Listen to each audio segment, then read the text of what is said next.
have spent 35 years of my life working in an industry, the pharmaceutical industry, and they do nothing but annihilate the population of this world. And why do they do that? Because they want to make money, money, money, money, money. They don't care about your lives. They only care about their wallets. My hands are just as dirty as these people. The pharma industry gave me a good job. And I felt that I was in medicine because that's what I studied. So I started as a salesman. And as I moved up in my career, where I eventually became a director for a company in Sweden, the affiliate company of one of the largest and most evil pharma corporations in the world, Eli Lilly Company, because I was part of the evil. I had a career. I did a lot of bad things.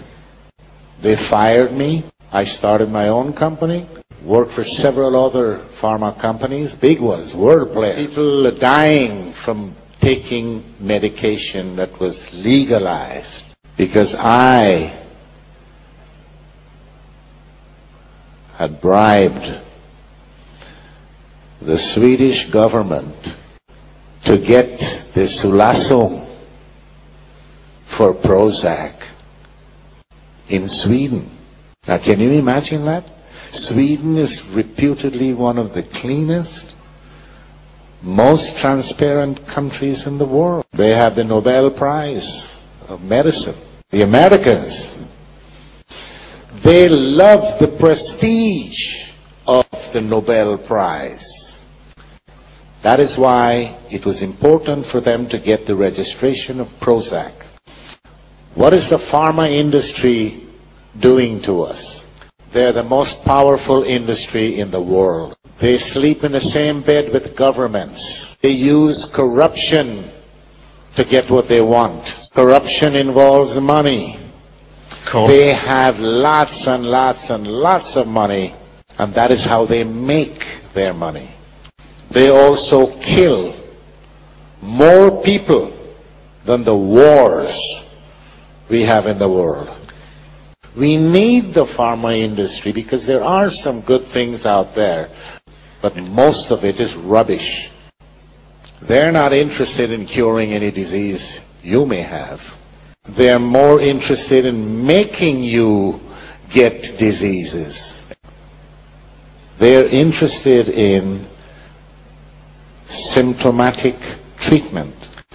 They want patients who are diabetics, cardiology patients, Parkinson's disease, rheumatoid arthritis, arthrosis, because you live a long time and the drugs that you have to take, you take that for the rest of your life. The press works also with the pharma industry just like the government does. The pharma companies use the media to implant this dirty work on you. Don't take for granted what your doctor is telling you, because the doctors these days, they don't know much about medicine, and they don't care much about their patients. They think about how much they can get paid. And this is how the pharma industry reigns, stays in power. They buy the doctors. They pick them up when they're in medical school, pay their tuition, Die Konzerne train them. Because the doctors don't get information from anywhere else except the pharma industry. And I know, because when I was a salesman, the pharma company used to tell me, never talk side effects. They taught us something called FAB, F-A-B, features, advantages, and benefits. I also know that they hide the dangerous side effects because I was in charge of a clinical study for Fluctine or Prozac. When the doctors came rushing into my office one day because we were running a small trial in one of the largest hospitals in Stockholm.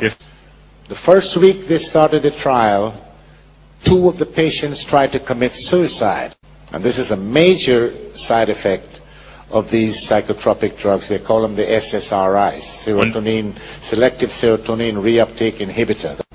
The pharma industry, by law, is not obliged to give out information like that.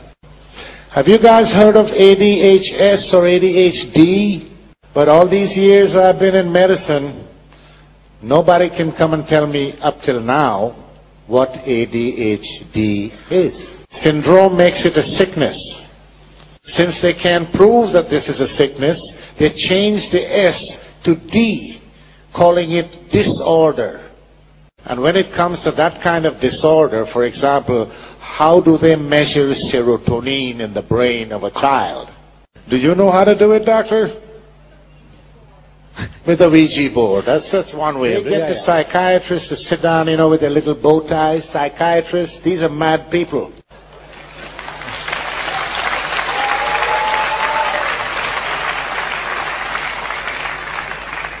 They sit every year, and they sit in a room, and they make up what they call the Bible for psychiatry, the DSM. If this Bible was so good and so needed and does an exact job, why did they change the rules in this Bible during the last few years so many thousands of times?